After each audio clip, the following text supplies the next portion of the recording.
call this meeting of the Festus City Council to order. Roll call, please. Councilman Boyer, Here. Councilman Collier, Here. Councilwoman Templeton, Here. Councilman Weiner, Here. Councilman Dennis, Here. Councilman Vins, Councilman Cook, Here. Councilman Tenen. Here. We do have a quorum. Pledge of Allegiance. I pledge allegiance to the flag of the United States of America and to the republic for which it stands, one nation, under God, indivisible, with liberty and justice for all. Thank you. And I would ask the gentleman with hats to please remove them in the council chambers. Thank you.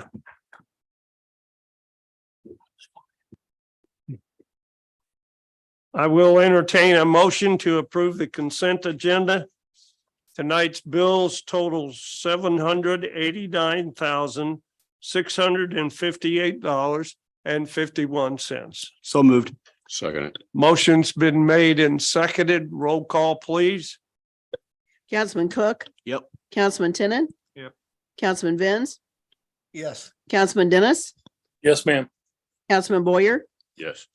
Councilman Weiner, Yes. Councilwoman Templeton, Yes. Councilman Collier. Yes. Motion passes.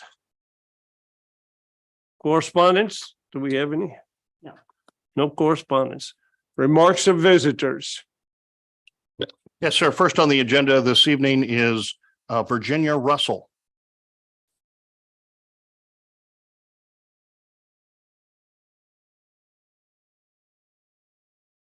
Hello. Hello.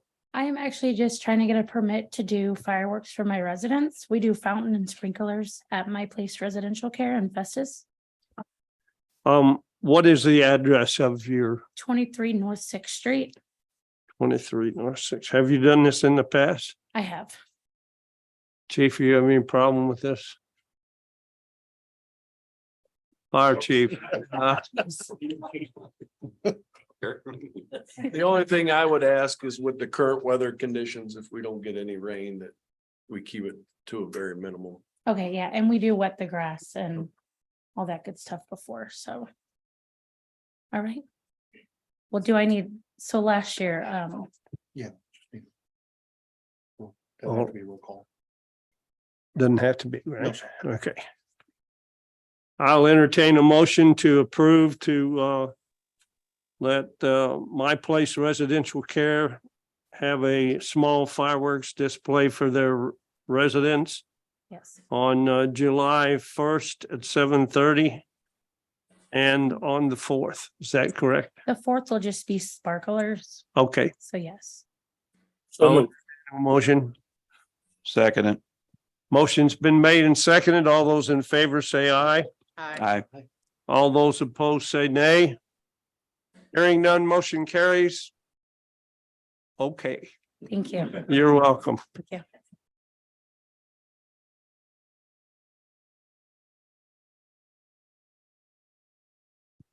Next on the agenda, Mayor City Council is Alicia Vasquez.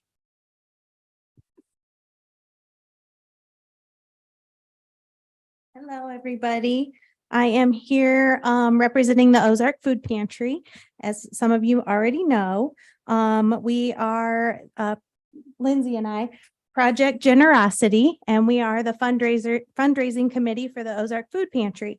We are planning our first annual car show. So I brought a flyer for everybody if you'd like one. It is going to be at Larry G. Kreitz Memorial Park on Saturday, September 30th.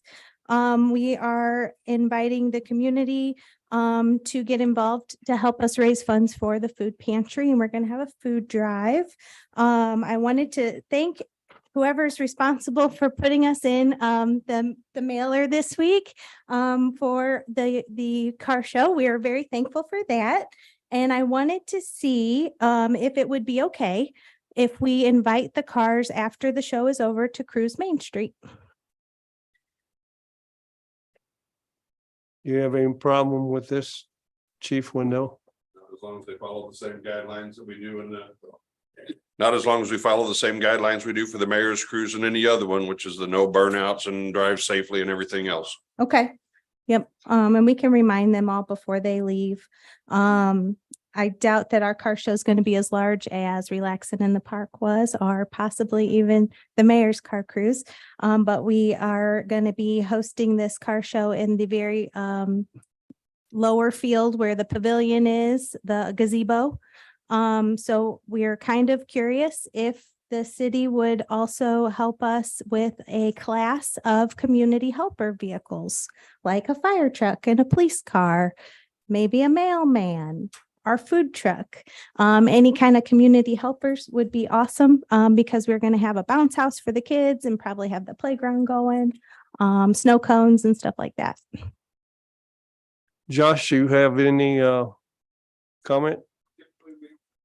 Wild bounce houses for any events, Okay. kind of rentals like that, what the playgrounds are in there for. Okay. But as far as that goes, other than that, no. Are we able to get it approved through Pro, and they're gonna be setting it up and monitoring it? I don't know if that makes any sense. Or if there's a permit or anything, I don't know. Insurance side of things. Why don't we check with Murmur and let them risk analysis, let us know. We can follow up at another meeting too on it and talk to her and everything. Okay, cool. Yeah, we have time. Yeah. And that's really it. We just, it takes a community to do something like this. And we're just trying to help them with their fundraising endeavors. So if anybody has a car to show off or a business that would like to sponsor, we are open to talk to you. All Ma'am, right. just a couple things. So Sure. you have a flyer for your car show already, Yep. right? And you're going to need volunteers to help out, Oh, yes, right? we So do. Do you have anything that, a flyer of any sort for that yet? Good question. We can create something because we're really looking for if anybody knows any connections with our school, maybe a football team, baseball team, soccer team, track and field. And if they could come help clean up at 4:00 that day, that would be something we're really in need of. Also, at the beginning of our event, we're going to be there at 8 a.m. setting up and cars are registering at 9 a.m. That is the same time as our distribution over here. And we usually have at least 10 folks that are helping with the distribution. And some of those folks are going to be needing to be setting up a barbecue. So we have all kinds of volunteer opportunities that we're really looking to fill, whether it's at the food pantry or at the show. If you could come up with a volunteer flyer of some sort, that would really be beneficial. If you could Okay. give that to, maybe Barb or myself, Okay, and we can see what we can do with that. awesome. Okay. All righty. Cool. Thank Thank you. Thank you. Permission for cruise after the event. Okay. I will entertain a motion to approve the cruise after the car show. So moved. Second. Motion's been made and seconded. All those in favor say aye. Aye. All those opposed say nay. Hearing none, motion carries. You may have your cruise. Thank you. All righty.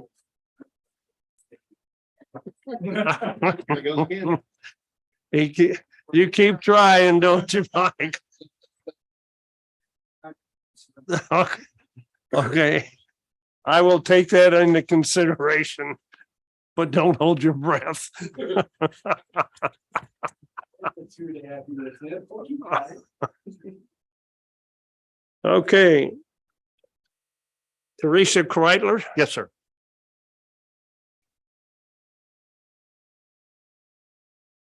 Good evening to all of you. I am coming as a citizen of Birchwood Estates. And I know that some of you have been contacted in the past, maybe wanting to change our laws or our rules on four-wheelers and golf carts. And I am not in favor of that. I understand that probably most of you are not also. So I was out of town maybe when some of this other discussion took place.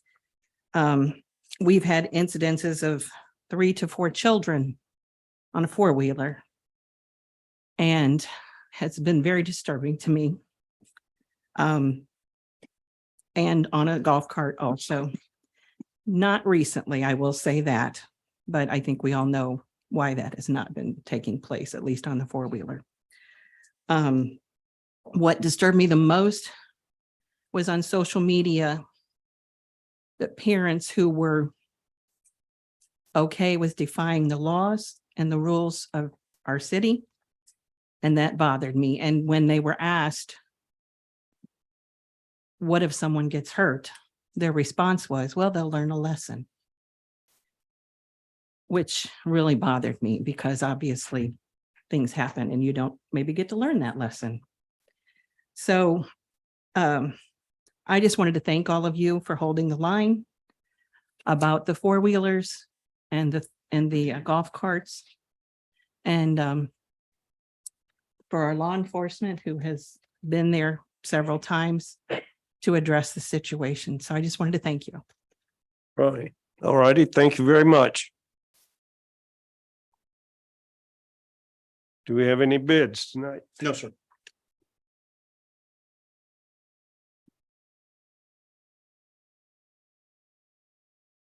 Before we go on, I would like to recognize Ken Waller, State Representative of the 114th District. Thank you, Ken. I'm gonna speak later, but I just wanted to tell you guys, Festus Firecracker Festival is probably the best one I've been to last 20 years.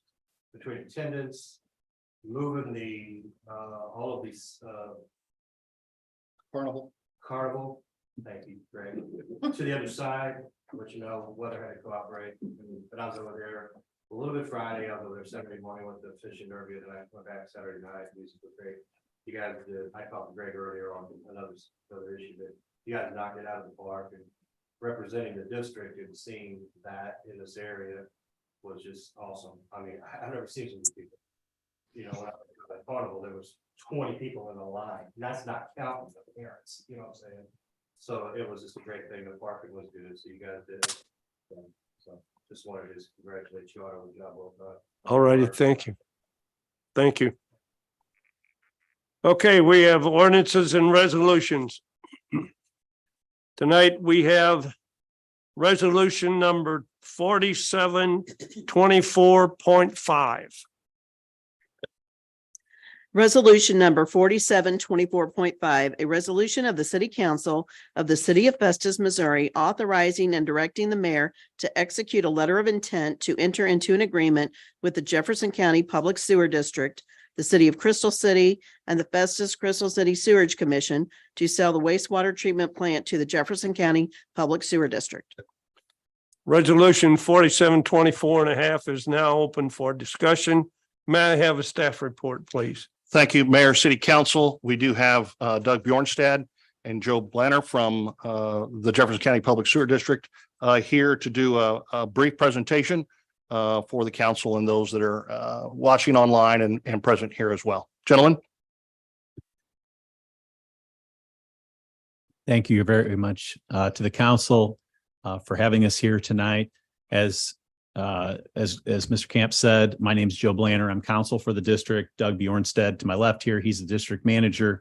I'm going to go through the proposal very briefly. I'm going to talk a little bit about the district in case members of the council don't know anything about the district or members in the audience, so that we can fill you in on what the district is. So Matt, if you could move to the next slide.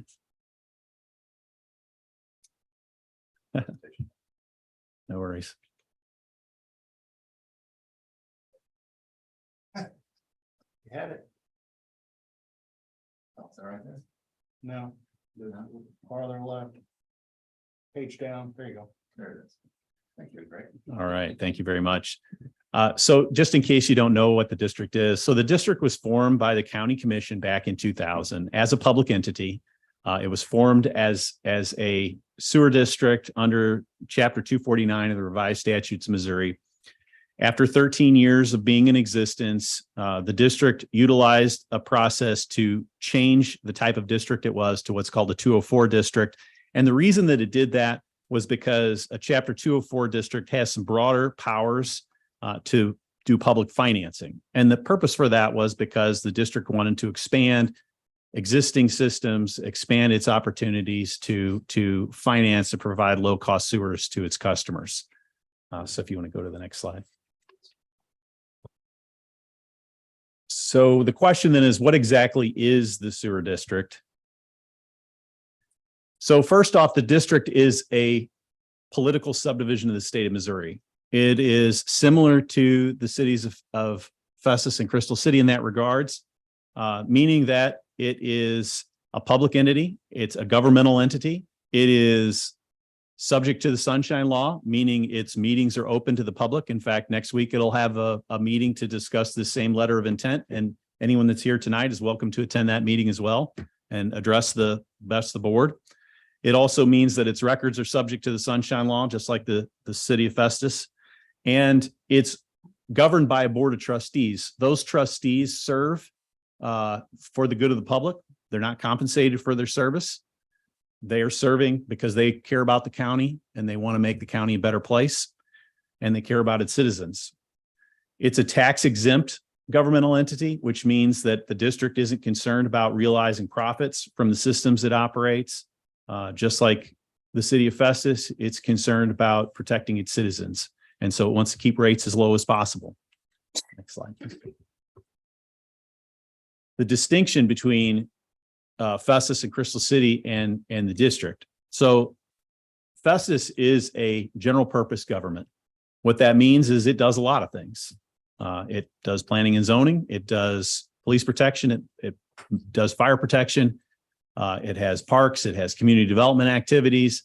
There's a lot of things on the city of Festus's plate. The sewer district, primarily all it does is sewer and a little bit of water. What that means is it's able to specialize. It means its focus is very narrowly defined. And that means that it can do that very well. Doug Bjornstead, who's here to my left, he is a licensed professional engineer. He's on staff. He's not only the district's manager, but he's also the district's engineer. And having a district engineer on staff allows it to have a higher level of specialization than, for instance, a city would otherwise have.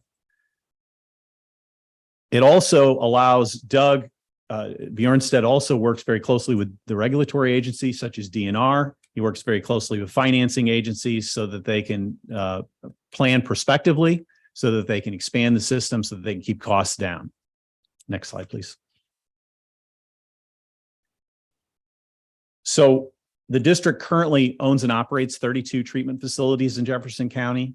Some of the larger facilities that it owns and operates are the Lower Big River Wastewater Treatment Facility, which services Burns Mill and House Springs, the Mirasol Windswept Farms plant, which is near Eureka, the Raintree Plantation plant, which is in Hillsborough, and then the Somerset plant in DeSoto. Right now, the district is currently going through a regionalization project. That's the Lower Big River Regionalization Project. And as part of that, they are consolidating 5 existing wastewater treatment systems with a larger system that's undergoing an expansion. In addition to that, the district provides water to about 2,200 customers, both residential and commercial. And right now, the district is currently going through the largest sanitary sewer improvement project in the history of the state. And in so doing, they're going to take 150 failing septic systems offline and connect them to their sewer facility. District also owns and operates its own biosolids handling facility. So sludge generated at its facilities are held in land applied. Next slide, please. So the district's long-term goals are regionalization of sewer services. And the reason for that is regionalization creates economies of scale and helps the district to keep costs down as low as possible to the citizens and customers that it serves. That's one of the reasons why, after it acquired the Burns Mill City system, it sought to consolidate some failing systems into that system in order to take those offline. And so regionalization not only allows it to protect the environment, but also creates economic development opportunities for the areas that it serves. Next slide, please. So some of the advantages of district ownership as opposed to ownership by the city of Festus of the sewage treatment system is that the district would assume financial and technical responsibility for the sewer systems that are currently in need of repairs. upgrades and expansions, and particularly expansions in relation to the James Hardy plant. But there are some existing issues associated with the facilities that need to be addressed, and the district would take over all responsibility for those upgrades and repairs. Also, the district, because all it does is sewers and some water, has the technical expertise to operate the system safely, efficiently, and effectively, thereby keeping costs down to your citizens as much as possible. It's the district's intention to expand the system beyond your municipal boundaries. As you know, cities are confined by your city limits, but the district is not so confined. Its boundaries are much broader. In fact, the district's boundaries include all of unincorporated Jefferson County that aren't in either another sewer district or within one of the municipal boundaries. So the district's expansion of the existing service area allows for, one of the advantages to the district acquiring the system is that it would allow the cities to expand and annex territory without the need for providing sewer services to those areas to be annexed. And the district, and maybe one of the most important aspects of the district acquisition would be that the district the cities no longer have to dedicate valuable staff time and financial resources to planning, operating, maintaining, and improving the system. Those would all be the district's responsibility. So what about the letter of intent? The first thing I should say about a letter of intent, and if you go to the next slide, the first thing I should say about a letter of intent is it's not a binding document in terms of, it doesn't mean that if the cities and the district agree to a letter of intent, doesn't mean that you 100% have to go through with it. What it means is that the parties are going to move forward and continue to do their due diligence to make sure that an arrangement between the respective parties makes sense. So if the district receives a signed letter of intent and it authorizes the letter of intent to be signed, then our next step would be starting to do our due diligence on what the capital needs of your system are. So what does the letter of intent say? It's the purchase price that's being proposed is $5 million. $1 million of that would be payable at closing, and then $400,000 per year for 10 years. The purchase price that's included in the letter of intent was arrived at by having a third-party rate analyst do a rate study. That an analyst already works for the city of Festus. They already work for the city of Crystal City, and they already work for the district. So they're a third party that already does rate studies for all three entities. We collectively retained that entity services, and he conducted an independent third-party rate analysis. And the purpose for that analysis was to determine, based on the existing rates, what purchase price could be yielded. Okay, so without negatively impacting your citizens' rates, what purchase price could be paid. And so that's how the number was arrived at. So that would be, as part of the letter of intent, the district would agree to fix rates for a certain duration. And then during its due diligence period, it's going to be looking at what the capital needs are and what it can do in terms of rates looking prospectively.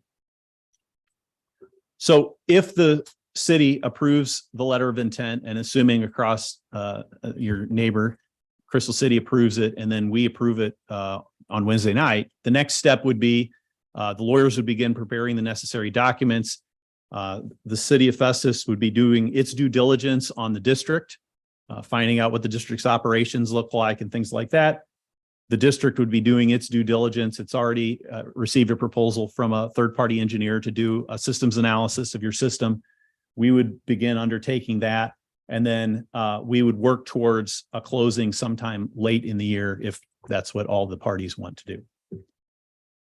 Does the council have any questions for me? Are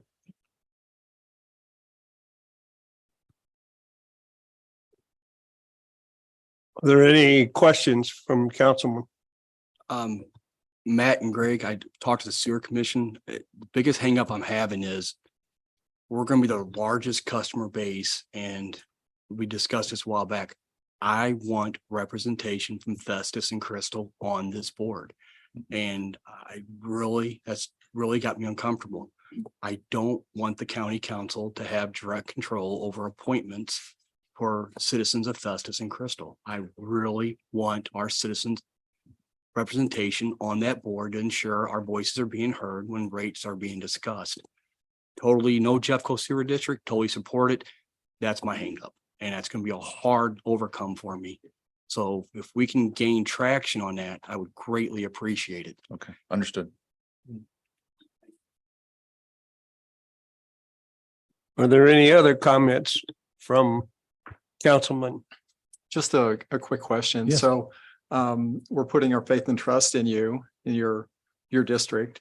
And one of the things that came to mind with me is the financial stability of the district. You know, I don't know if you have like S&P ratings or Moody's, or I don't know how districts are rated, but how can we be assured of your financial stability?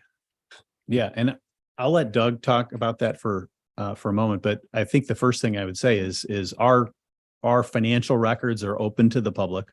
Anyone can request that information.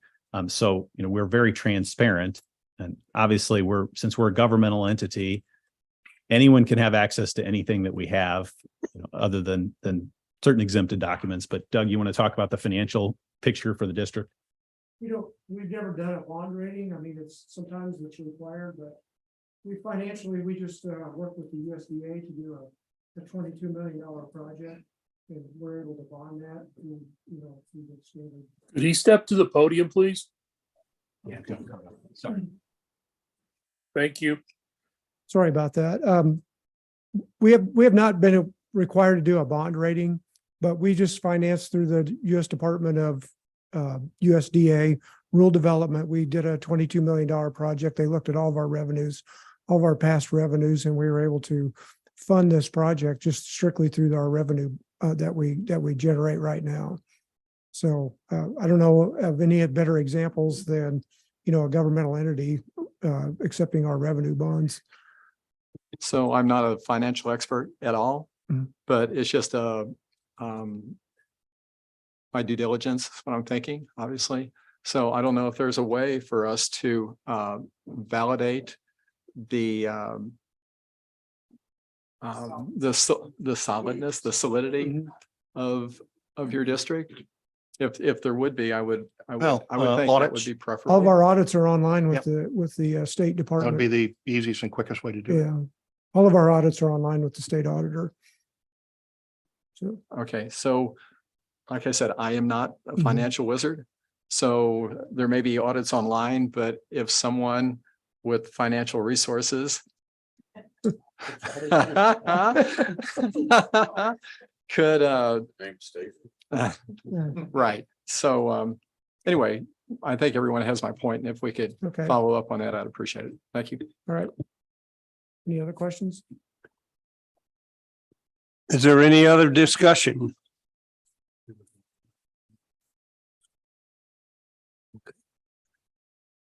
Is there anyone in the audience who would like to make a comment or have a question?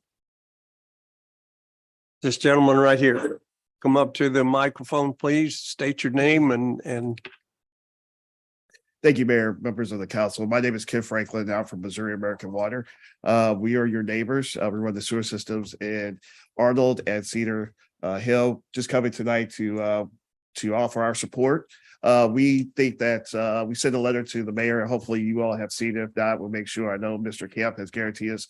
We would like to be a partner as you explore these options and have an opportunity to also help look at other options too as well. We know many times in these tough decisions, you're trying to see the whole picture so you can make the best that you can for the citizens of your area. And we do respect that. And so in doing that, we just want you to know we are here. I'll stick around to the end of the meeting if anyone has any questions for us in our operations, but we've sent a lot of information to letter mayor. So we thank you for this opportunity. But we were also wondering that the question I guess we had is, will this be an open bid process at the end of the day? I'm not sure if you all are ready to answer that question now, but maybe that's something we can discuss and get back to you on to as well. But we want to be a part of the process. We run water and wastewater is all we do all the time. And so we've been doing it in Arnold and worked with those folks as well. So we just want the opportunity to also have other options on the table for your consideration. all right. All right, sir. Thank you very much. Sir, just for the record, we did receive a a letter from Rich Swindland, President of Missouri American Water. That was distributed to council. I know the mayor received a copy as well, and I have that here for the public record. Yes, sir.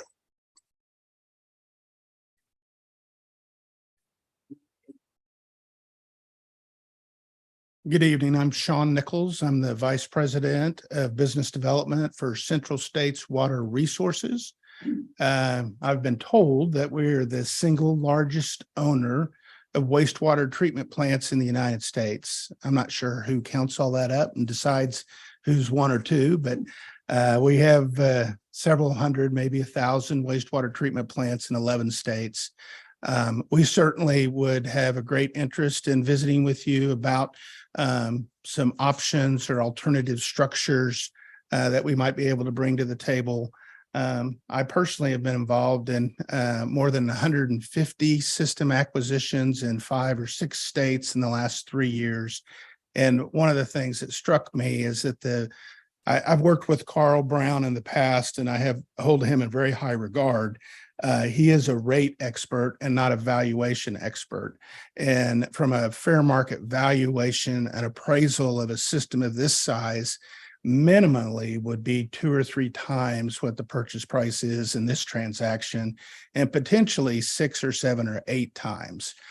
So you could fetch upwards of $25 or $30 million for this system. And so the question becomes, well, if we do that, what's going to happen to our rates? And I think that given the magnitude of the dollars at stake, it warrants a discussion and some investigation about how you can do both, which is optimize the dollars and minimize the rate impacts. So I appreciate your consideration. I do have a printed presentation. I'd be happy to leave a copy for if you guys would like to enter that into the record. Is there someone I should hand this to? Appreciate your time and consideration this evening. All righty. Thank you. Yes, sir.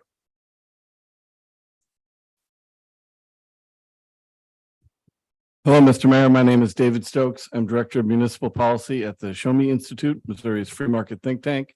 I have copies of my testimony, but I also submitted these electronic. Does everybody already have one, Mr. Camp? I did not distribute that to council since I did receive this today, but we can make sure. And then I have this copy here to make part of the public record. Thank you very much. Just copies for everyone. I'll be very brief. I don't want to repeat what I have written there. Just in studying this and learning about this, first of all, I think it's great that Festus is doing this. We talk at Show Me Institute a lot about issues of privatization, but also service sharing, where cities work together to expand their services and save taxpayer money through economies of scale or various means.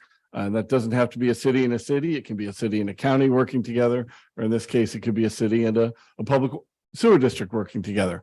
So no criticism whatsoever to the bid coming in here. It may well be the best offer for the people of Festus and Crystal City. I do, however, think that both cities should go out for bids to get as many bids as possible to see what truly will benefit the taxpayers and residents of these two communities. And that is my principal point. If you've already done this and had conversations with other investor-owned utilities as well, then I commend you for that. If you haven't, and based on the earlier hearing tonight, it doesn't sound like, at least in Crystal City, that had happened, I would recommend that you do that and get as many bids as you can so that the absolute, as the prior speaker mentioned, the proper valuation, the market can help determine what the best value for your taxpayers and residents is. And that's my main point. And then I have one follow-up in the Leader article about this, and in other meetings I've heard there's a lot of concern about rate increases. We certainly all understand that. We all want to pay low sewer rates and water rates. I certainly want to. But north of here in the city of St. Louis, there's sort of a cautionary tale of what happens when you keep rates low artificially, because as the city officials did, you wanted to appease your residents and voters. We've had an outbreak or rash of water line breaks in the city of St. Louis, and it finally got to the point where they've had to really raise their sewer and water rates, in this case, the water division rates, to help deal with that. I'm not suggesting that the Festus Crystal City Sewer District has been doing that. I understand that there have been regular rates each year going forward to help fund the system, and that's great. But it is just again, a cautionary tale about emphasis on keeping utility rates low. And with that, I thank you for the opportunity and have a nice night, everyone. Thank you.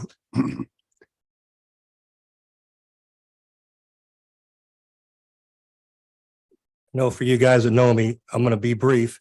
So, or as brief as I can. You got a big decision to make, LOI. I've worked with the Jefferson County Public Sewer District for a number of years. Actually, for 8 of them, I actually put members of their board, had to go through the council and the county executive, so I appointed them. So probably 2010, 2011, we have a big problem in the unincorporated areas with failing septic systems. These guys stepped up to the plate, so I can vouch for the credibility. But as you've heard from other people, including Mr. Stokes, Mr. Franklin, others, the whole process, is it a bid process? Is it, or if, what are you going to do? And those are decisions that you guys get paid the big bucks for. I'm a legislator in Jeff City now. I'm not a legislator in a city. These are tough decisions that you have to make. If you eventually go with these guys, they'll do a good job. The 2 things I want to remind you of, and Matt brought it up over in Crystal City, the James Hardy project, based on the capacity, correct me if I'm wrong, Matt, based on the capacity, the James Hardy project, if it goes to full, whatever, blown, will take up the rest of the design capacity. So you're talking about either a sewer system on site or another facility or whatever to handle that, because the growth of Festus is phenomenal. And then if you talk about growth of Crystal City, it's probably not going to be residential, it's going to be more commercial. So I think those are things, this is a joint effort. These are 2 cities working together, but it's an authority, just like the water authority, that helps make those decisions. So the other thing is, for the people that are out in the audience and maybe people listening, if this is approved, it does not have to go before the people for a vote. So for those people that say, well, we get to vote on this because you guys are a nonprofit organization, I'll make sure I'm saying all this right. If they approve and you guys would go with these guys, the vote would not go to the people. It would be the decisions that you guys would make, not the voters of the district. So, any questions for me? Okay, appreciate what you guys do. Thank you. Thank you. Greg, quick question. Jeffco Sewer District, I'm very familiar with them, but they're a public entity. They're here in the county. If we would go out for solicitation and bids, we would get bids from private corporations and everything else, correct? Sure, yeah. Anyone who would respond. Yeah, I'm not a fan for that. I want a public entity. If we do this, I still have concerns. I want a public entity to have control, at least in the people still have a limited voice, but a voice. So that's just my. Is there any other discussion? I have one question, sir. So the resolution being proposed tonight just says that we're going to go to the next level. It doesn't mean it's a done deal. It just goes to prepare documents that we can review and say, this is what we're actually dealing with. So just because we pass a resolution or not pass a resolution doesn't mean it's a done deal, correct? That is correct. So that's all I have, sir. If we pass the resolution, that just means it goes to the next step. It is not, as Kevin just said, it is not a done deal. This is a first step of many getting this sewer treatment plant issue taken care of. Is there any other discussion? There being no further discussion, could I have a motion to approve resolution number 4724.5? So moved. Motion's been made. Second. And seconded. Roll call, please. Councilman Boyer, Yes. Councilman Collier, Yes. Councilwoman Templeton, Yes. Councilman Weiner, Yes. Councilman Dennis, Yes. Councilman Vins, Yes. Councilman Cook, Yes. Councilman Tennant. Yes.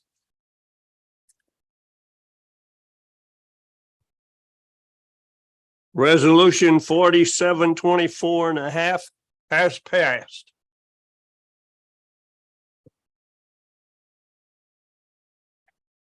Thank all you gentlemen for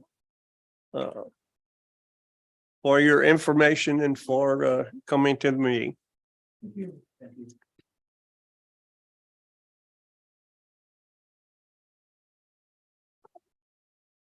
Okay, we have bill number 4725 on the agenda. Would the clerk please read the bill? Bill number 4725, an ordinance of the City Council of the City of Festus, Missouri, approving the conditional use permit for 1224 Horine minor subdivision and establishing an effective date. Bill 4725 is now open for discussion. Could I have a staff report, please? Yes, thank you, Mr. Mayor and Council. This is a proposed minor subdivision, turning one lot into 3 lots on Horine Road. Included the location of the area in the packet. The area is zoned R1 currently, which requires 80 feet wide lots. And that's the one thing they would vary, and they'd bring them down to 50-foot wide lots. They'd be just under 10,000 square feet each. A lot of the neighboring lots, including across the street, are this width, and it was originally subdivided to that width. This went through P and Z 2 weeks ago and passed unanimously. Looks like the lot. Dave? Looks like the lot next to it looks like it's the same width, 50 foot or something like that. That's correct. A lot of the lots up in that Bluff City are 50 feet wide. This just borders on the south side of Horine Road, which does bring it into R1 as opposed to R3.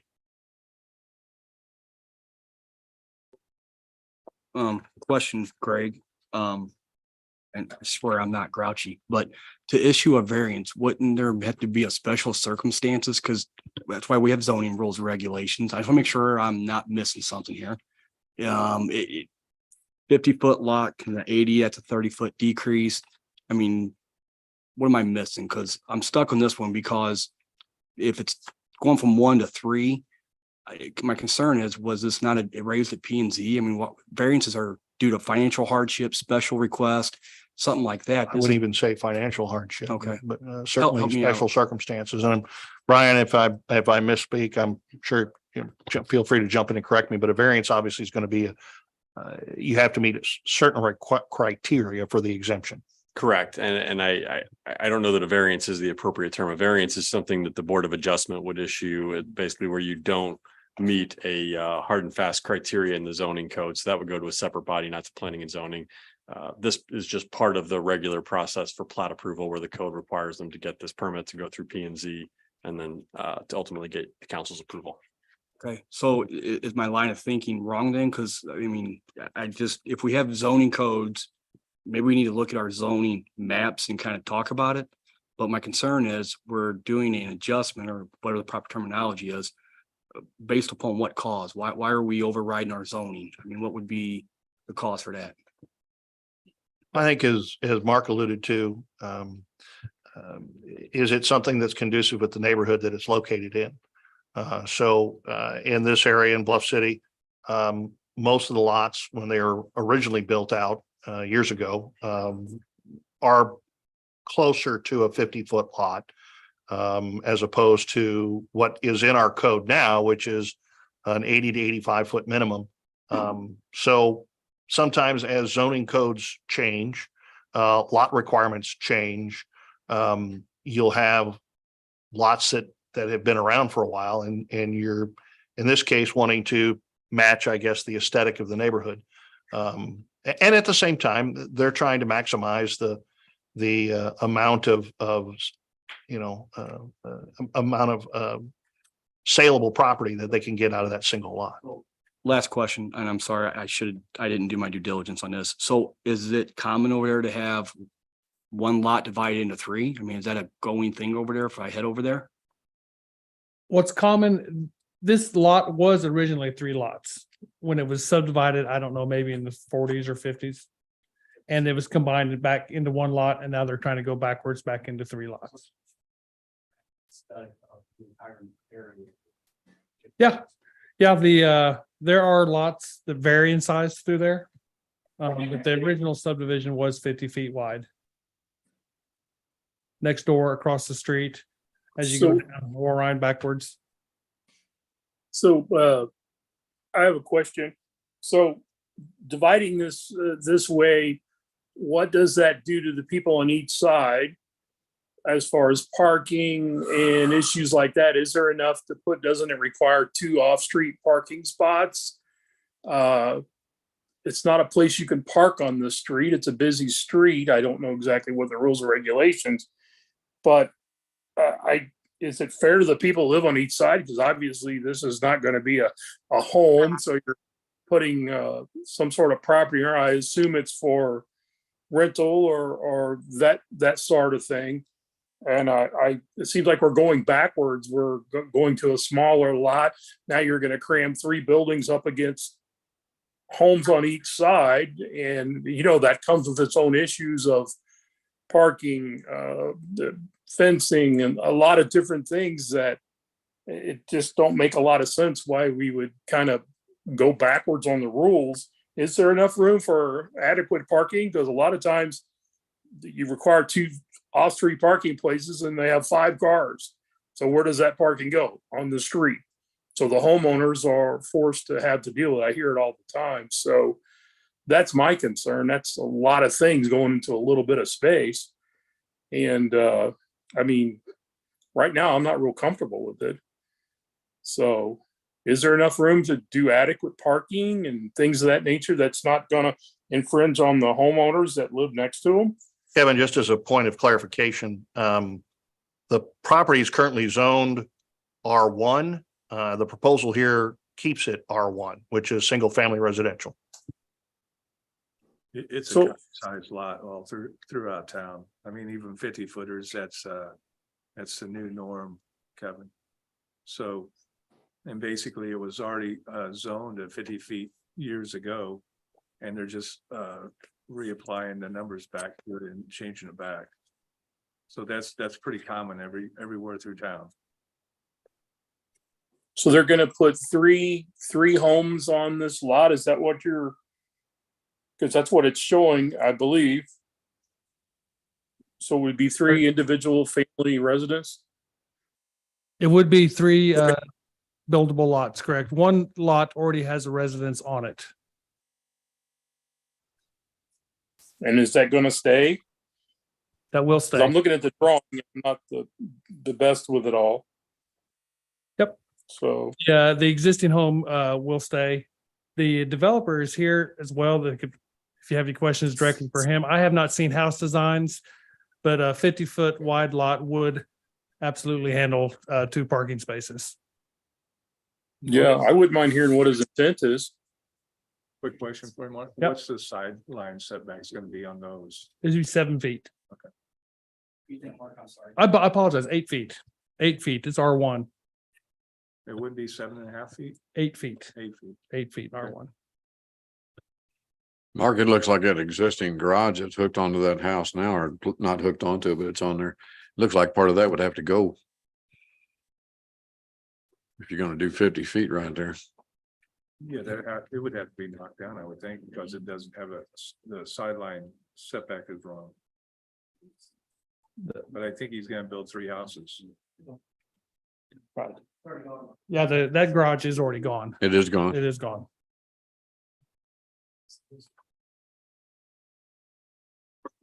Just seems like that house has already taken up more than a third of the space, but without survey lines on the picture, it's hard to know, but I mean, it looks pretty close. If you would go a little bit, if you look at the diagram that I saw the. Matt has up right now, you can see where the existing home sits and where the now demolished garage sat in relation to the setbacks.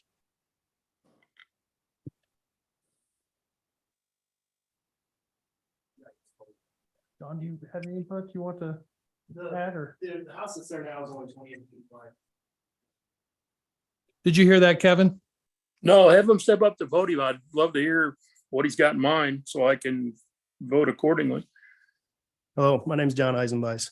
The house that's there now is, I think it's about 28 feet wide. The garage that was there is gone. I've already had the permits and tore it down months ago. And my intention is to build 2 houses on the 2 lots. That house is sitting. Brian? That house is sitting, if you want to say horizontally, as compared to the house right above it, which is vertically. I mean, it looks like it's taking up what would be the whole lot as it stands right now. I didn't build the house. The house is way older than me, but it is sitting really close to the property line on the, I guess would be the east side. The garage was in the middle. Originally, this shows up on the county's records as like 6 lots, 13, 14, 15, something. There were 6 numbers. Well, there was split front and back as well. Yeah, I guess at one time, maybe there was gonna be an alley down the middle or something. I'm just wanting to put it back to 350 by almost 200 lots. Yeah, I mean, that's oversized already, guys. I think what's a common city lot, Mark, 50 by 80 or something like that? Well, our narrowest is a 60. 60? That's why I'm asking why.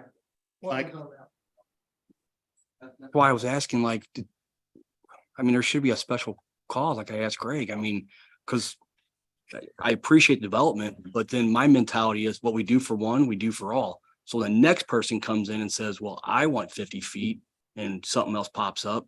I think we should treat everybody the same. That's where I'm hung up on this. And I'm looking at the street. I mean, some of them lots look horrible. I mean, horrible. I mean, they're on top of each other. They're right next to each other. I mean, I don't know. I just. Mark, how wide are the lots in Birchwood? 60 or 65?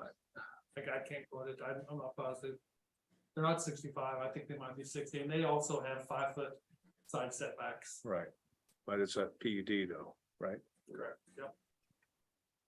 So Jim, you said this is not uncommon. You are building expertise here that to bring them down smaller and put stuff on them. I know there's a couple in my area, in my ward, that put houses on and they look very appropriate.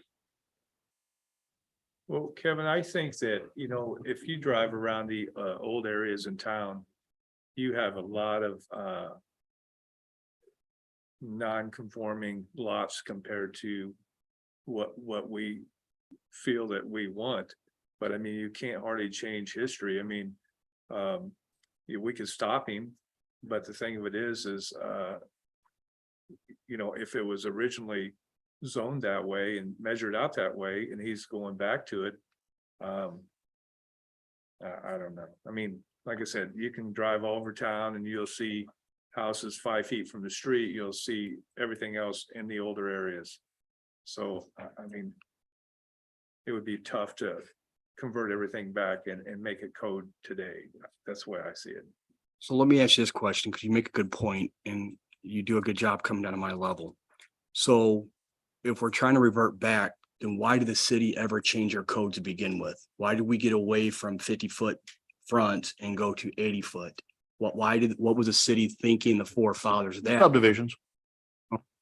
Yeah, most of the lot size requirements are driven within our subdivision code. So that's where I think those numbers are coming from. When you're talking about single standalone residential lots, runs the gamut. So I think where you see typically a consistent number, whether it's 75 or 80 or 85 that's thrown out, 9 times out of 10, you're talking about something that exists within your subdivision regulations or code, as opposed to when you're dealing with single family residential lots. So should we look at our zoning then and maybe talk about that? We can, sure, absolutely. I think, Mike, also, we are requiring the typical sideline setbacks and the front and rear setback lines. So it's like, I mean, if you had these lots sitting around and today, if we would carve off a lot and it wouldn't be a conforming lot, we can't even do that. You see what I'm saying? So I've had lots that didn't conform to any regulation, and I couldn't do anything with them except some really cheap to either the neighbor or somebody so they could add on to their lot. And I don't think we're looking at non-conforming lots here. I don't believe. I appreciate that. I guess where I'm stuck is, it seems like we're reverting back to a 1944 zoning that we quoted, and we're like, I think Kevin made a good point too. We're taking a step back. I'm stuck on this for a little bit, so I'll listen. But if we put in a new subdivision now, we can put 50-foot lots in. If it's in a PUD. Yeah, the PUD, you can pretty much write it the way you want. Yep. It would be approved. I mean, because the streets would have to meet the PUD standards and everything else. Truman Village, that whole thing over there is 50-foot lots. And if I may, a few years ago, some of you might remember, Masters Drive was approved for 50-foot lots. They started out as villas. And then they went back to 50-foot lots. And now what's happened up there is people bought 2 lots and put 1 house on 2 lots. But they were 50-foot lots. Where's that saying? Masters Drive and in Tanglewood Estates. Yeah, definitely. Those were, yeah. I know. Yeah, I fought that when I was. Like the thing that I like on this is he still has 7-8 foot setbacks on the sidelines. Because like in a PUD, I believe even Birchwood over there on Gazelle subdivision, I think since it's a PUD, I think they got 5-foot setbacks. So that gets a little tight, and we have some too, so. Yeah, so as far as the parking, like Kevin was asking, I mean, you're still gonna have room. If you want to, you could put a 2-car garage. I believe you could, can't you? To almost 200 feet deep. Yeah. Yeah, but do you have access on the back? You don't, do you? I guess depends on how you build and what you build. I mean, Yeah. I know what my restrictions are over there, so with the 200-foot deep lot, I've got a lot I can do there, and my intentions is to stay in one of them, so, and I own the whole piece, so. And living over in that area, it will be an improvement, what he's doing. You gotta figure that, like Jim knows these old neighborhoods. It's not a subdivision that we're building nowadays. These are not subdivision homes. Any new home that goes up is a major plus compared to apartments. Not to degrade apartments, but it's a lot better. Is there any other discussion? I do like one thing he said, sir, and it's my last thing, is he said he's gonna live there. So that makes a lot of difference to me, that he's not just gonna build it and leave it. So that means a lot to me. So just saying, that's all, sir. All right, thank you. Is there any councilman that'd like to wish this bill to be carried over to the next meeting? Hearing none, do I have a motion to suspend the rules and read Bill 4725 for the second time in title only? So moved. Second. Motion's been made and seconded. Madam Clerk, would you please read Bill 4725 for the second time? Bill number 4725, an ordinance of the City Council of the City of Festus, Missouri, approving the conditional use permit for 1224 Horine minor subdivision and establishing an effective date. Councilman Tenen, Yes. Councilman Cook, Yes. Councilman Benz, Yes. Councilman Dennis, Yes. Councilman Boyer, Yes. Councilman Collier, Yes. Councilwoman Templeton, Yes. Councilman Weiner. Yes. Bill 4725 has passed.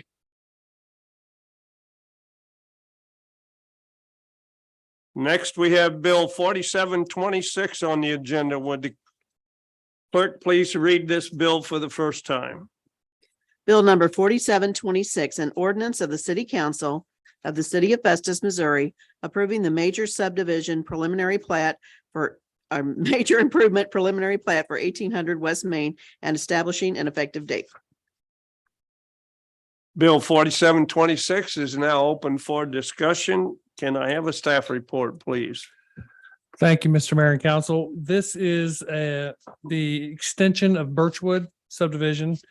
It was originally included with the original subdivision development plan. They've done all the stormwater and such. These lots, this is also zoned R1, and these lots do meet all the minimum dimensions for an R1, including 8 foot wide and over 10,000 square feet each. The one idiosyncrasy here is lot 19 will have a lift station in order to feed the sewers. The other remaining 18 lots will be gravity feed. And that will remain private, the lift station. That's something we would assume. Are private in the homeowner will, Yep, private or this probably go to the homeowner or the subdivision association. thank you. This did go through P and Z, was unanimously recommended as well.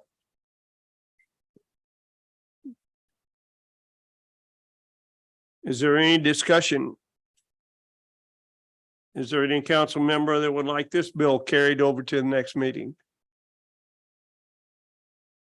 Hearing none, do I have a motion to suspend the rules and read Bill 4726 for a second reading? So moved. Second. Motion's been made and seconded. All those in favor say aye. All those opposed say nay. Hearing none, motion carries. Madam Clerk, would you please read Bill 4726 for the second time? Bill number 4726, an ordinance of the City Council of the City of Festus, Missouri, approving the major improvement preliminary plat for 1800 West Main and establishing an effective date. Councilman Boyer, Yes. Councilman Collier, Yes. Councilman Weiner, Yes. Councilwoman Templeton, Yes. Councilman Venz, Yes. Councilman Dennis, Yes. Councilman Tenon, Yes. Councilman Cook. Carrie, give me a second. Brian, for my job, I deal with this developer quite a bit on projects in the county. If I would cast a vote, could that be a conflict of interest? I don't see that you're taking any action on this based on your relationship with him or that there's any sort of benefit to you. So it does not appear to be the kind of thing that recusal would be required. Thank you, sir. I'm a nay vote, please. Okay. Bill 4726 has passed.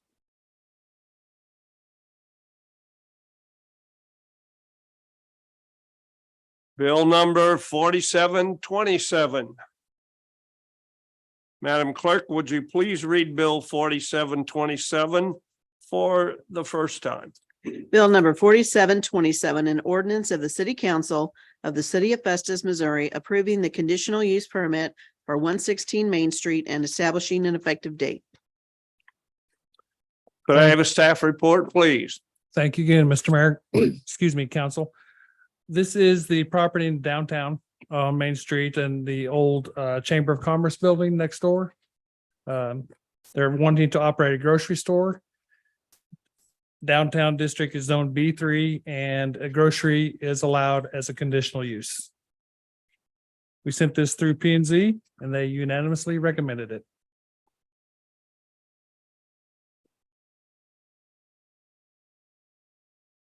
Is there any discussion? Do we have more information on what they're wanting to do? Yes, as a, Yep, the proprietor's here. If you have any questions, I'm sure she'll be happy to answer. Hi. It's for a Mexican store.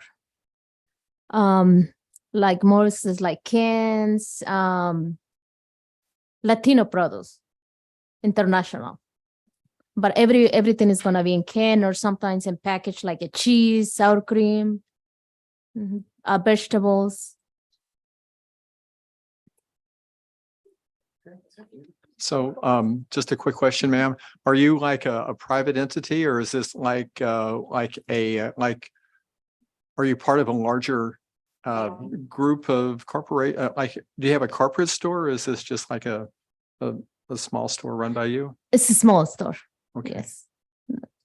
Okay, that's really pretty cool. Thank you. So it's more like a specialty shop actually than when you think of grocery store, it's more like especially Mexican type food products. Yes. And spice things. yes. Yes.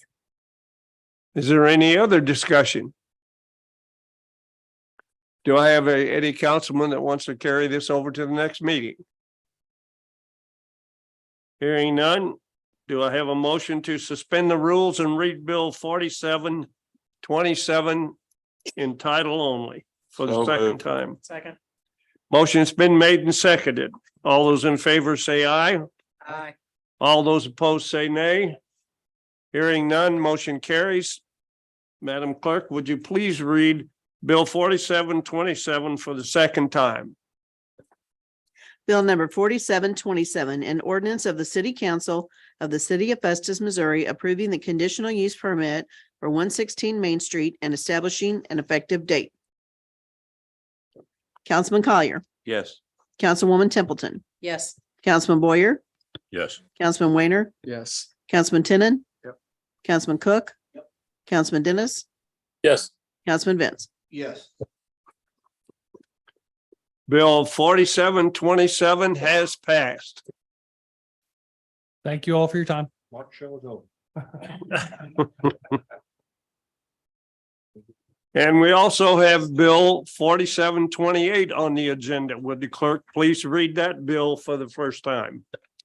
Bill number 4728, an ordinance of the City Council of the City of Festus, Missouri, amending section 210.1040 of the Code of Ordinances of the City of Festus regarding vehicle tampering, repealing all ordinances or parts of ordinances in conflict herewith, and establishing an effective date. Bill 4728 is now open for discussion. Could I have the staff report, please? Chief Wendell, would you like to address this specifically? There's just some slight changes to the code that makes it a little harder for someone to. Yes, check door basically, handles. what we mimicked this off of a couple municipalities farther up north. And what this does, it makes it illegal for people to come down and just go walking through subdivisions, trying door handles and trying to find unlocked cars. Currently, we don't have anything that really allows us to charge them. If they are caught doing this, this would allow us to charge them with tampering if we catch them in the act of trying to get into people's vehicles.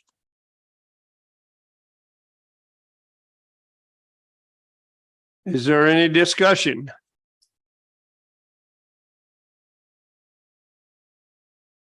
Hearing none. Is there a councilman that would like to place this on the agenda for the next reading, for the next meeting? Hearing none. Do I have a motion to suspend the rules and read Bill 4728 for the second time in title only? So moved. Second. Motion's been made and seconded. All those in favor say aye. Madam Clerk, would you please read Bill 4728 for the second time? Bill number 4728, an ordinance of the City Council of the City of Festus, Missouri, amending section 210.1040 of the Code of Ordinances of the City of Festus regarding vehicle tampering, repealing all ordinances or parts of ordinances in conflict herewith, and establishing an effective date. Councilman Boyer, Yes. Councilman Collier, Yes. Councilwoman Templeton, Yes. Councilman Dennis, Yes. Councilman Weiner, Yes. Councilman Benz, Yes. Councilman Cook, Yes. Councilman Tinnin. Yes. Bill 4728 has passed.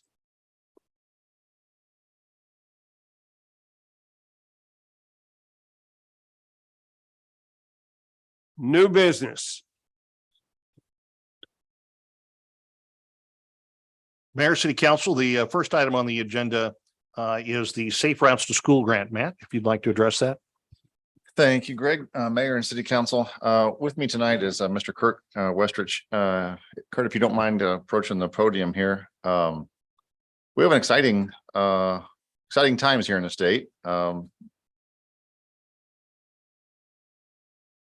I worked for the city of Arnold, we very much wanted to take advantage of the Safe Routes to School grant, and the state hadn't funded it, I don't believe, in 3 or 4 years, and I think that there's 10 years after that they hadn't funded it.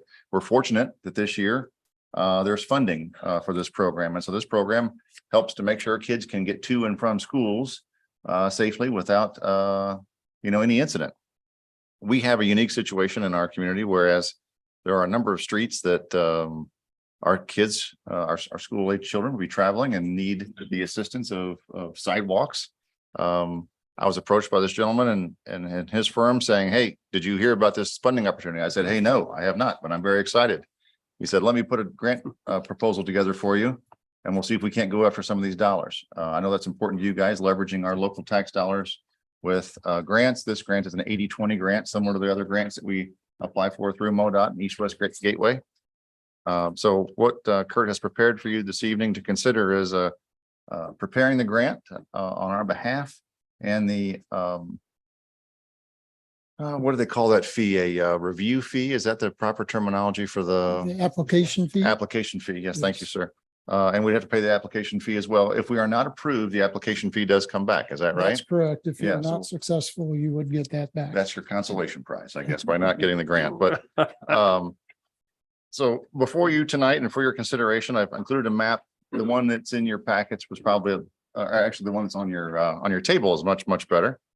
It shows you that new Birchwood overlook. That dashed line would be improvements installed by the developer. That's correct. And those are proposed in the plan as it sits now. The rest of those yellow lines are what we're considering for this grant round. So guys, that means we're able to put sidewalks along Main Street, St. Mary's, and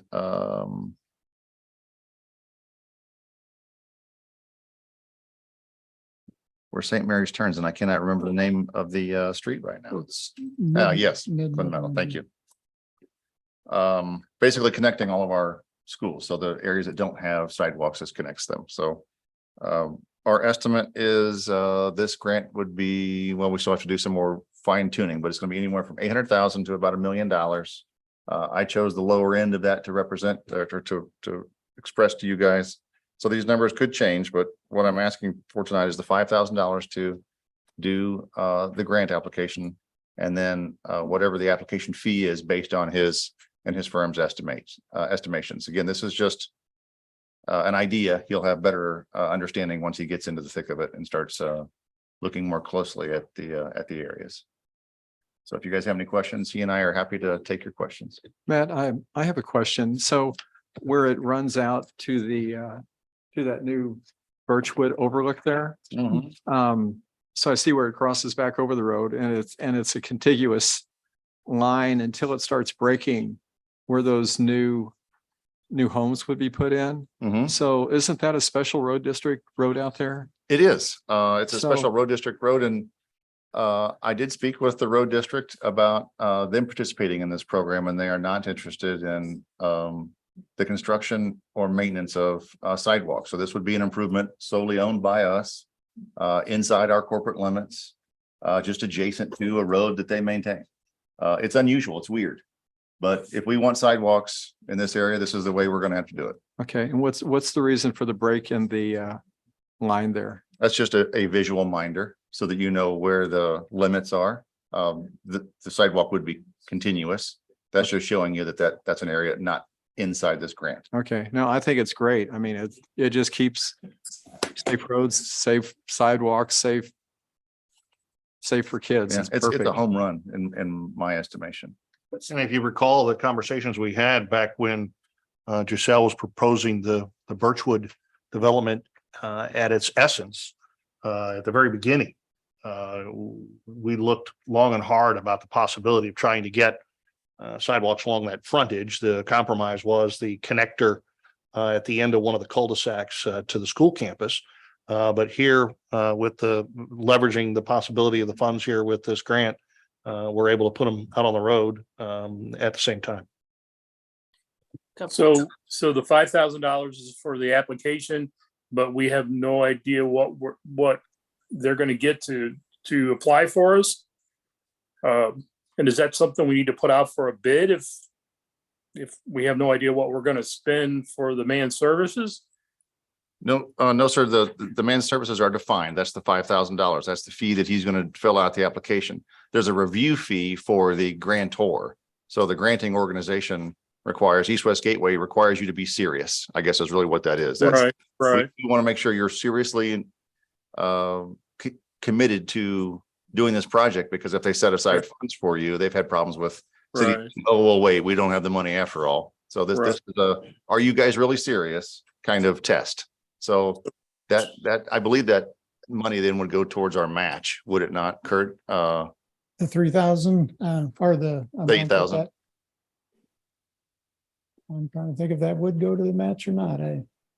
I think it would. I'd Yeah, have to I verify think, that now. I think it does. In my experience, I believe they apply the application fee towards your match dollar. So Yeah. it gets rolled into the project. Again, it's just, it's a test. It's Yeah. you're really serious about doing this in your community. Right. Well, it's not like a wonderful idea. Do we have the money? Where's the money going to come from to pay the matching part on our part? Well, I would expect the match would probably come from T-Tax revenues. But the engineering fee, I have a line item for engineering, and that's what's referenced in my memorandum. And so I'd bring that out of I think I've got $25,000 was in that line item for engineering fees. And so this would be a portion of that Okay. that budget line. Sound like we got it covered then. My question would be, and I'm not an engineer, and this is probably early in this phase. I don't quite understand why you would want to cross the street. Why not just keep them all? It's because there are exponentially more homes on this side than what's proposed in the overlook. I think it's also topographical. If you consider that side of the street, which is essentially the south side.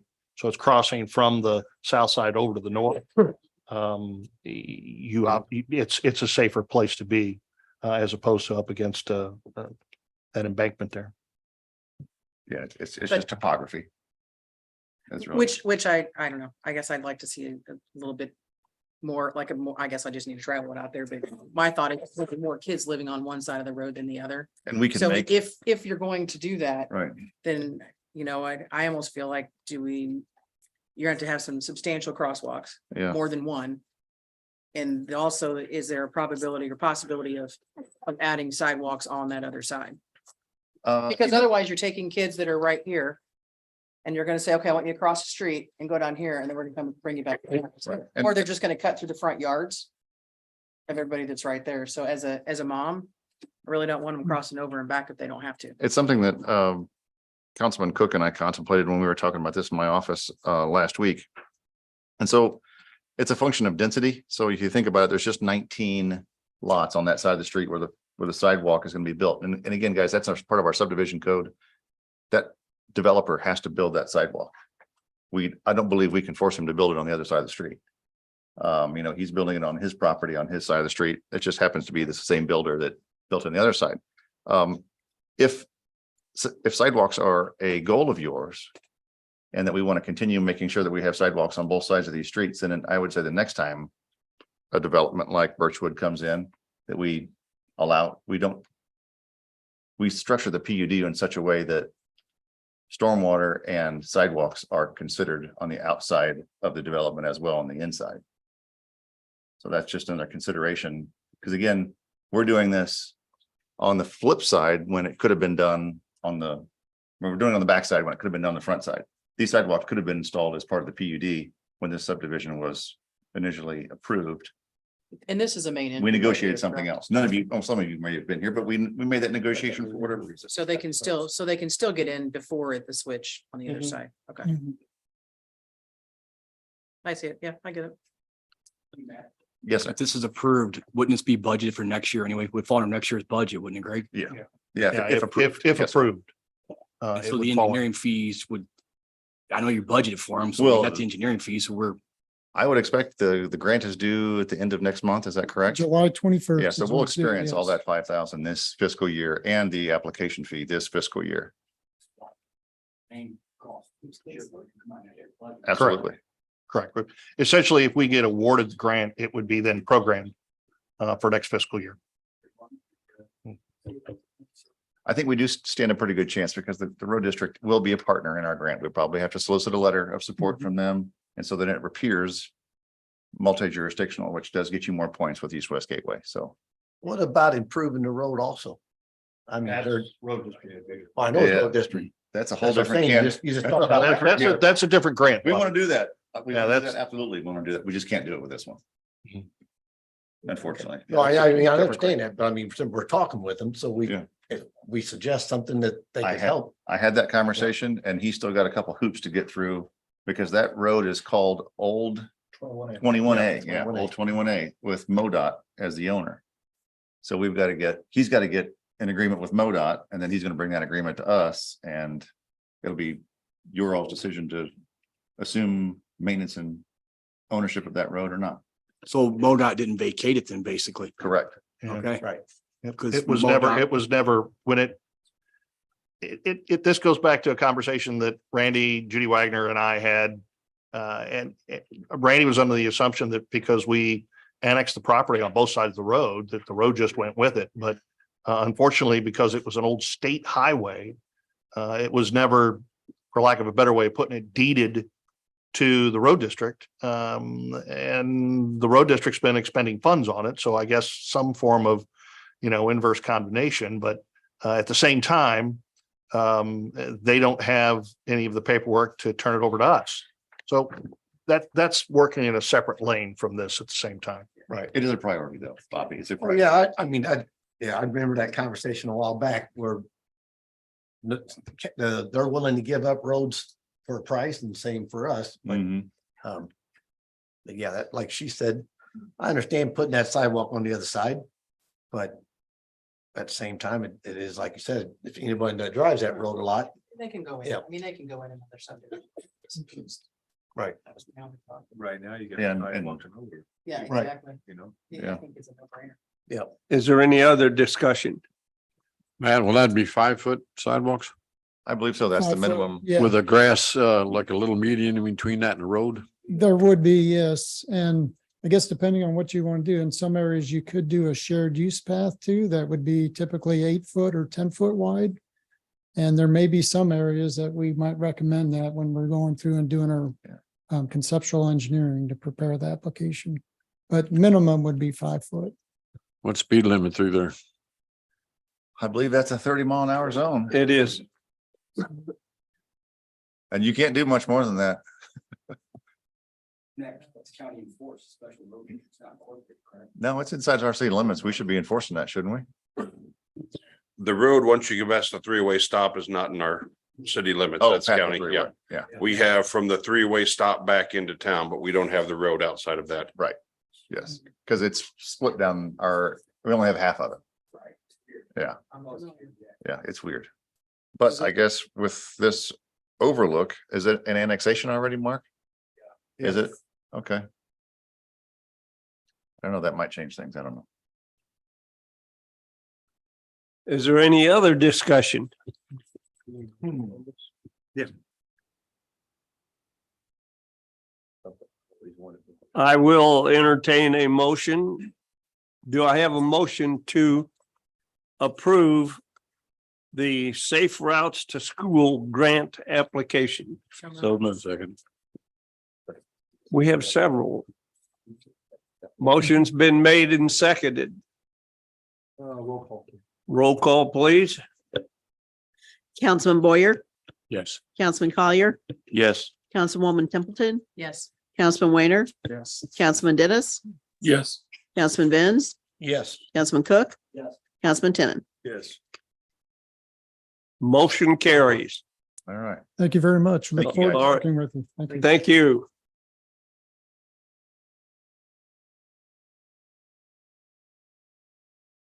Also, under new business, we have South Second Street parking lot design. Thank you, Mr. Mayor, members of the City Council. Another, I call this another good news project. As many of you, I participated in the Maine to Mississippi Great Streets planning, community planning. And one of the results from that and those many meetings was that we realized that Main Street needed to be changed, and the parking would probably suffer, it will suffer if we remove it from one side so we can widen the sidewalks, making room for on-street dining and handicap accessibility. So the first step, as was told to us by our consultants, was to fix the parking and then turn your attentions to the street. And that's what is before you tonight. Unfortunately, we were not able to incorporate all of the improvements that were imagined in the Maine to Mississippi, but I believe that the base plan that you have in front of you gives us something that we can grow from. That is that we can add the landscaping beds and other improvements in future years as funds allow. But this gets us the parking spots we need, and it changes the configuration so that it's more functional and we have more spots. It also gives pedestrians safe harborage. Those 3 white lines you see going from the top to the bottom of the page across the parking lot are elevated pedestrian walkways. So where they cross existing Second Street is a speed table. Speed tables are a pedestrian safety device or traffic control device as described in our traffic calming policy, that whereby a car approaches a slight grade, a ramp, both tires would go up onto the traffic safety device, the speed table, and then back down. So it requires the driver to slow their speed so that they can mount the speed table. It doesn't interfere with snow plowing because again, it's such a gradual grade that the snow plow can navigate it as well. Fire trucks and the like can of course traverse these without problem. They're not so tall that they impede emergency vehicles or anything like that, but they do slow down traffic and they give pedestrians safe traffic, safe passage.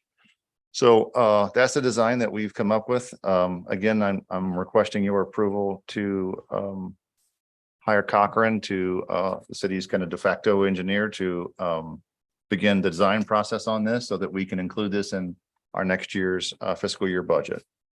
I think it's important that we keep this momentum, and I don't know how many of you guys saw Denny at the Firecracker Festival, but he grabbed me for a little while and we had a conversation. He's like, when are we going to get started? When are we getting started? He's very excited to see these improvements continue and maintain the momentum that we started with our Maine to Mississippi plan.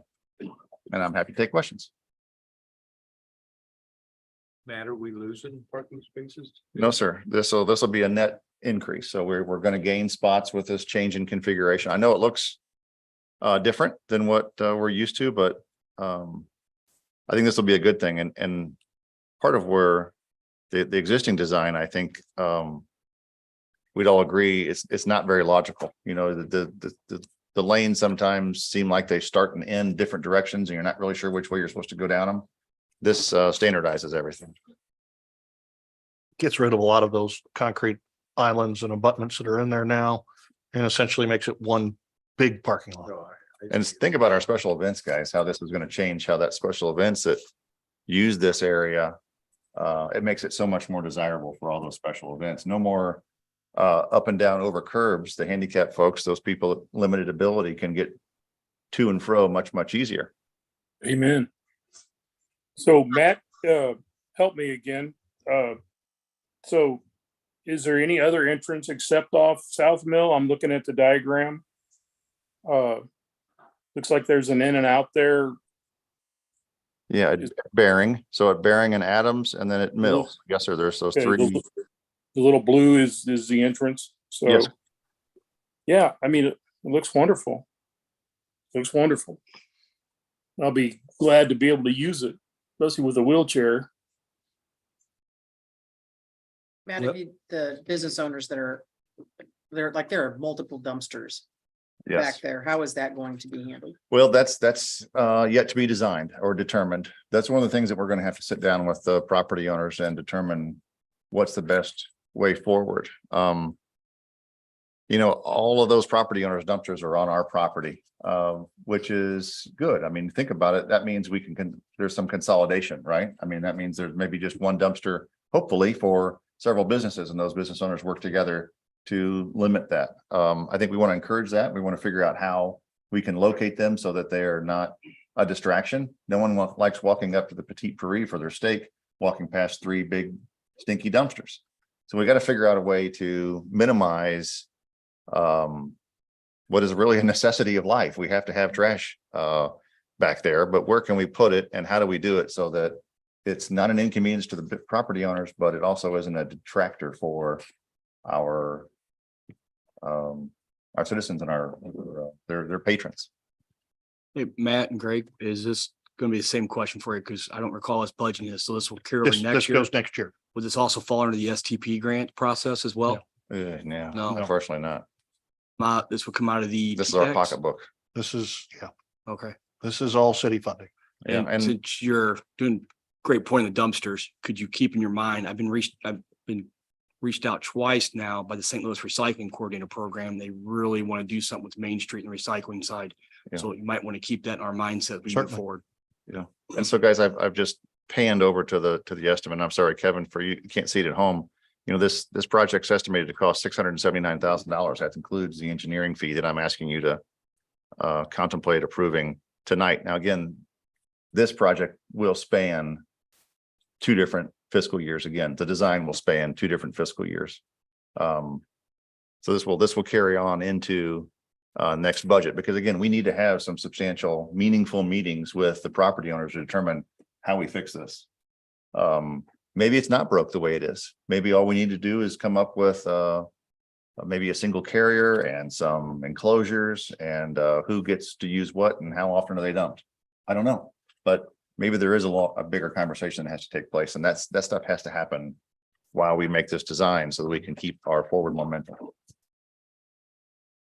Well, it's not gonna be the same for the whole, I mean, you've got restaurants at one Right. end, and then you've got, I mean, aside from that, Venti is probably the largest. Yeah. I would A lot think, of because soft it's goods one of the stores. largest places, it's gonna have a lot Yeah. of trash. But, I mean, I think, and it's not gonna be a one size fits all, because you're not gonna have Petite, Main and Mill, and the Brick. You know, are gonna have way more trash than further up, so it may Well- have to be some sort of. We may go over to like St. Charles and see how they've solved this problem. We may look at some other areas, some other business districts like this that are dense, where you've got some varying uses, and figure out maybe, you know, where there's a solution elsewhere, because there's got to be a way we can fix this and Oh, not. absolutely. And it impede. may seem minor, but just from having parks back there, trash has to go somewhere. Yeah, it's got to. Yeah, it's a fact of life. I'd prefer put it on the other side of Second Street, but you know, I know Brian would walk his trash over there, but I don't know how many people. I think I'd have an uprising. I think there'd be some angry people. Is there any other discussion? If not, I'll entertain a motion to approve the South Second Street parking lot design. So moved. Motion's been made and seconded. Roll call, please. Councilman Tennant? Yep. Councilman Cook? Councilman Benz? Yes. Councilman Dennis? Yes. Councilman Weiner? Yes. Councilwoman Templeton? Yes. Councilman Collier? Yes. Councilman Boyer? Yes. Motion pass. Thank you, sir. I think this is going to be really good, because we cannot, in my humble opinion, we cannot attack the problem of the sidewalks on Main Street without taking care of the parking first, because we're going to have to eliminate all those parking spots on Main Street to widen the sidewalks. Those sidewalks are absolutely atrocious. And if most of you have walked from one end to the other, and it's just, there's no way in the world anyone in a wheelchair can navigate our sidewalks in Main Street. And this is the first step to taking care of that. I'm very proud of you all for saying, yes, let's do that. Legal services. Brian, would you like to address this? Yes, thank you. We have a matter that I'm working on with the police department involving a defendant in the municipal court. And just because of the specific nature of his circumstances, I think we're going to have to consider some other legal actions applicable to this individual. I don't feel that it should be me as the city's prosecutor and city attorney. So I've reached out to James Towie, who served as the city's special prosecutor in the past, and he's indicated that an attorney at his firm is able to assist the city with this matter. And so before you have an engagement letter that I'm asking for the council to approve, the city's moving forward with so they can address this matter.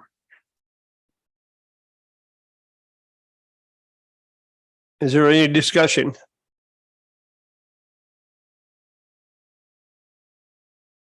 If not, do I hear a motion to approve the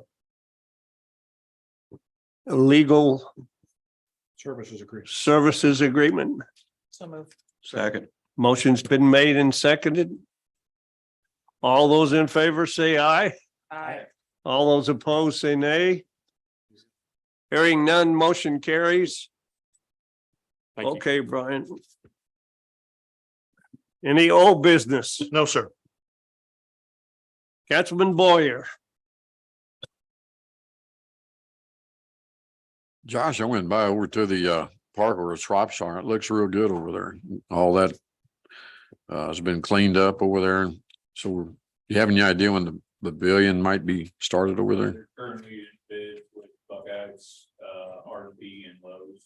Okay. So want to get those back, probably late summer, early fall, materials on hand, I would say in the next couple of weeks. On the resurfacing of the, yeah. That now, firecrackers wrapped up, so we got rims for the goals already, take care of the cracks, and then do a full resurface and then paint.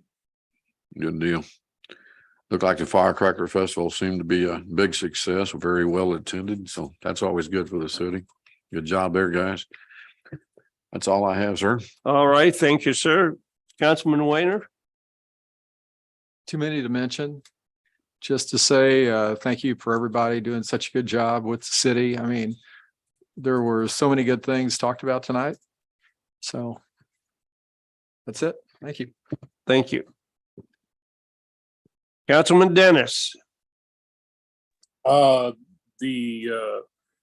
Firecracker Festival was absolutely magnificent. Being handicapped and having a son in a wheelchair, everybody is so accommodating, so everybody in the city can enjoy it. They were helping everyone, and I was very proud of that. Thanks, Matt, for putting the time in to work on the sidewalks and the parking and your due diligence. You did a wonderful job, you and Greg and all our staff. We are truly the city of progress. Just one thing, curious, Matt, did we ever get that vertical trimmer that you hook to a tractor, or are we still waiting on the manufacturer? You know, it's funny you should mention that.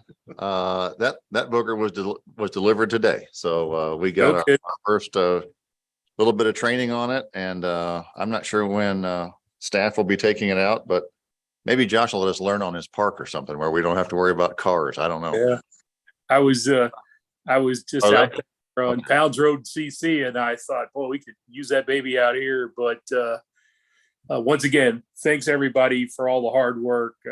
Made me really proud to be part of the city this weekend and hearing what I'm hearing tonight. So that's all, sir. All right, thank you, sir. Councilman Cook. Thank you, sir. A few things. So remember, I didn't speak last time, so I have extra minutes. No. Matt, West Main project, I get asked about that. What's the status? I was just out on the street last week with member from Cochrane and Ameren, stopped to talk with them and go over the project that we continue to move forward. Ameren is finalizing their pole locations, and I believe Ameren's going to start next month, which is a lot sooner than what we thought they were going to be able to get to it. So they're going to start moving those poles around to accommodate our construction starting next month. So if it's possible, it's outside of a council meeting. I know you guys got a lot. Can we send an email out to council? Because I get a lot of questions on West Main. that was just Friday. I think I bumped into one. And It to was, follow with that, obviously the utility clearance is a big part of that. But at the end of the day, the final plan design, at least for the first phase, has been in MoDOT's hands. Once they sign off on that, they'll give us we'll be able to advertise the project. So that's basically what we're waiting on, is the utility clearances and then MoDOT giving us authority to advertise. Okay. And I talking about a lot of projects for possibly next year. Please keep Sunshine in mind. That park is scaring me. People fly through there. A lot of drivers don't realize pedestrians and joggers have the right of way, and I'm still concerned we're gonna get somebody hit over there. I really am. So as we move forward, please keep that on the budget in your mind, please. And to address that, Mike, because I know Councilwoman Templeton brought this up as well. I think one thing we'd like to make sure we focus on is there are some critical crosswalks in town, whether they're down at Kreitz Park, whether they're across from the firehouse. We'd like to do something as far as signage, some solar powered signal devices that would allow folks to be able to cross safely in those high traffic areas. And then, like everybody else has already said, great job on the fireworks, Josh, and the rest of the team, all the city. I thought we definitely showed our best foot forward. Also, believe it or not, I do like the reports that we get. In the report reading, it sounds like the library is going to be on the radio in July, which I've never heard a librarian on the radio. So I actually do read the reports. So I want to say thank you, guys. I do appreciate that. And then I talked to Jim Collier and Brian and Dave. And the more I think about this, food for thought, I'm actually would like to see a discussion on Jake breaking ordinance, maybe just a sign out there. I think, Jim, you're shaking your head, so you're in agreement. I know some of us have had conversations on it. Enforcement, I know, Chief, you guys got enough. I think a sign could deter it if we can pass something, 50-50 shot. I think it's worth another conversation on the Jake breaking part. And lastly, the sewer project possibly going through the sewer district. I know we had some interesting parties here tonight. My opinion is I just like a public entity. I'm not, at least my one vote, I'm not looking to sell the plant for the city to make a cash cow. I'm looking to sell the plant so we can grow it. Citizens can know they got great service and we keep our rates as low as possible. And then as the county grows, we have ability to annex and incorporate. So that's how I'm looking at things. So I appreciate the private businesses reaching out, but that's the citizens I've talked to, that's just not an interest. Thank you so much, sir. All right, thank you, Councilman Collier. I have one thing, Joker's Paving. They just completed our street and I've heard nothing but wonderful things from all the neighbors and that they've done a tremendous job. So kudos to them, and I'd like for us to kind of make sure they know that. And that's all I got. All right. Thank you, sir. Councilwoman Templeton. Greg already addressed the crosswalk situation. The one by the firehouse has been an issue for me because my daughter was a gymnast for years. And it's dangerous. People see it as like a takeoff strip to speed up through there. So I would like to see that fixed without a doubt. Josh and Barb, great work. And I know everybody has complimented Josh, which he greatly deserves, but Barb, this one is for you. I was approached by somebody who said that you are absolutely the best person for the job that you have.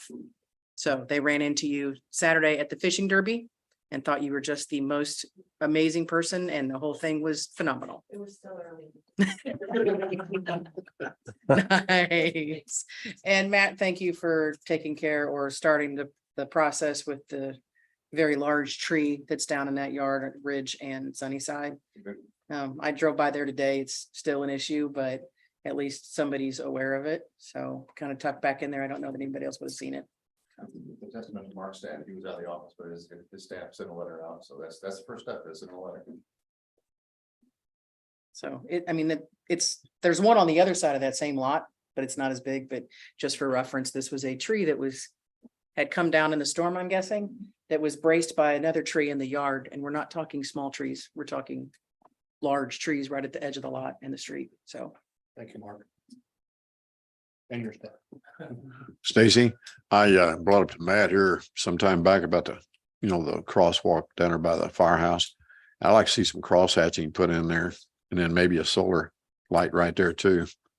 And he said we're going to get to it on that. I know we're kind of talking about next year for some of that, but could we even just reline that one until that bigger fix comes through? There was a couple of things that we've talked to Shane about with our street striping, whether we have the contractor that provides that to us or if we do it ourselves, but we do it all at about the same time.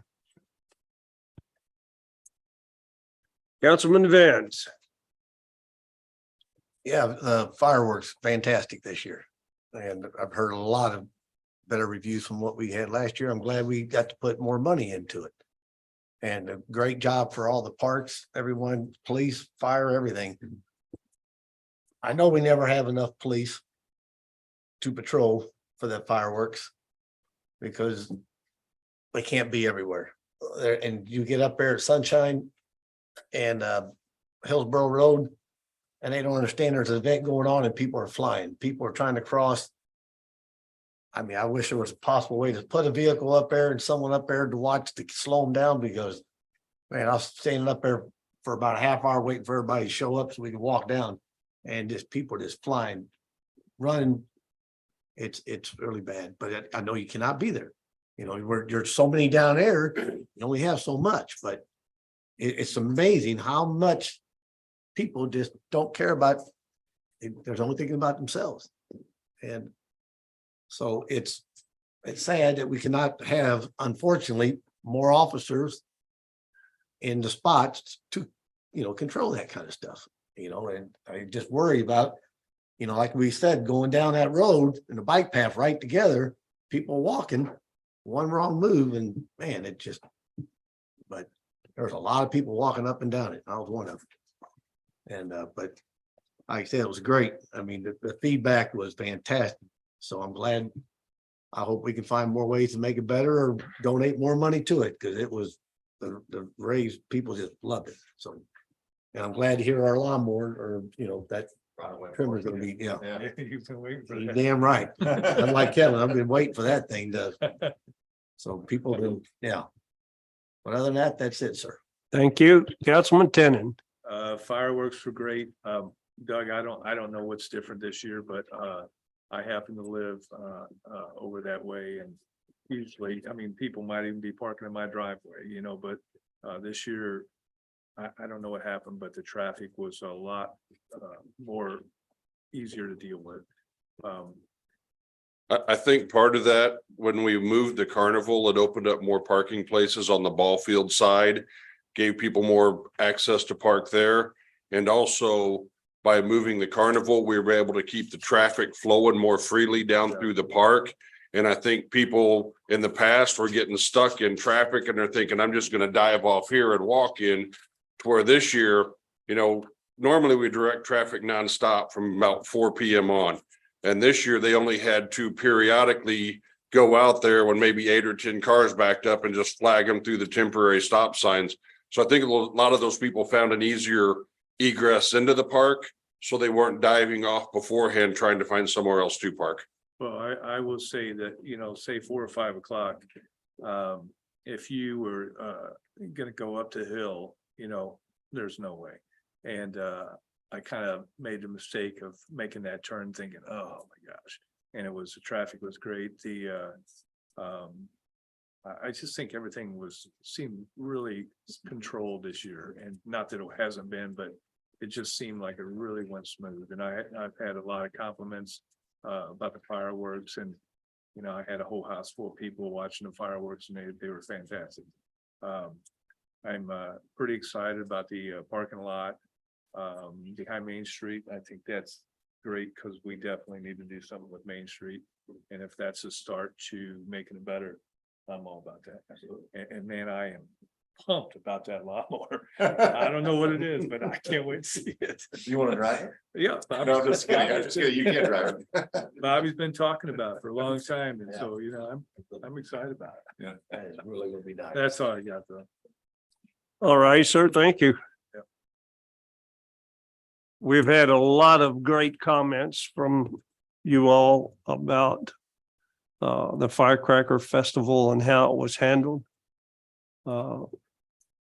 Josh and Barb, Shane, all the city workers, all the workers that we had from Crystal, the police department, the fire department, the paramedics from JPAD. It shows once again just what we can do when we all work together. And it was great. Looking forward to Twin City Days because we can have another great event. Plus, we have a new fire truck. Yes, we do. Is there anything else? Anything else anybody like to say? If not, I'll entertain a motion to adjourn. So moved. Second. Motion's been made and seconded. All those in favor say aye. Aye. All those opposed say nay. Hearing none, motion